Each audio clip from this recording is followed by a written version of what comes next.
Hola amantes del cine, continuamos con la saga de Rocky, en esta ocasión con la película Rocky 2, película estrenada en 1979. Ponte cómodo porque empieza Datos Cine.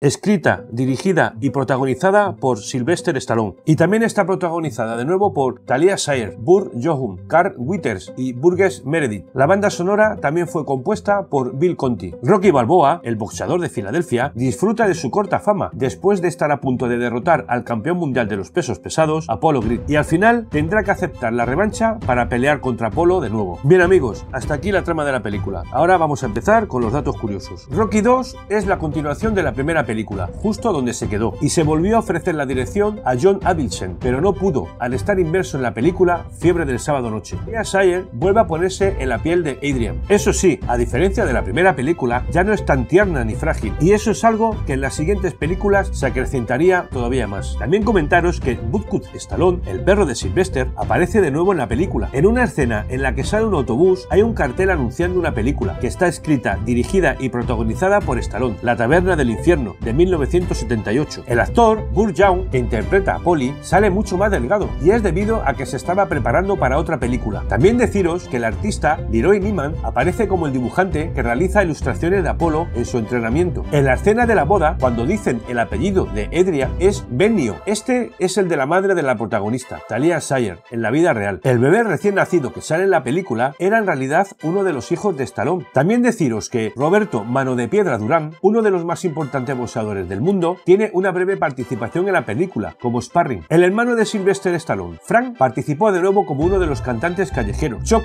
Werner, el boxeador en el que se basa la historia de Rocky, iba a tener un pequeño papel, pero después de hacer la prueba, comentó que lo hizo peor que Rocky, en la escena en la que graba un anuncio comercial, así que al final no salió en la película. Durante el entrenamiento para la película, Stallone se lesionó gravemente el pectoral izquierdo, y necesitó más de 100 puntos de sutura y un acoplamiento del hueso. Por esta razón, y para no parar el rodaje, se cambió el guión y se hizo que Rocky luchara la mayor parte de la pelea final con la derecha en vez de con la izquierda, que la tenía lesionada. La dieta prescrita a Stallone por su entrenador Franco Columbu para la película consistía en grandes cantidades de yogur, teniendo un cuerpo muy voluminoso pero poco definido. Bill Conti sigue aportando un tono épico a la película con una banda sonora ya inolvidable, como en la escena en la que Rocky corre por las calles de Filadelfia con cientos de personas acompañándolo, mientras suena el mítico Gonna Fly Now, que nos vuelve a recordar a la primera película. Y más de 800 chicos participaron como extras en la escena en la que Rocky corre por las calles de Filadelfia. También deciros que, como en la anterior película, el referí y los comentaristas fueron interpretados por profesionales reales. El enfrentamiento final entre Rocky y Apollo fue una lucha impresionante, que, aunque hayan pasado los años, sigue poniendo la piel de gallina. El año de estreno de la película, Stallone escribió una novela llamada Rocky 2, narrando la historia desde el punto de vista de Rocky. La película no fue nominada a ningún Oscar, pero tuvo una buena crítica. Con un presupuesto de $7 millones, recaudó más de $200 millones, siendo una de las mejores películas de ese año.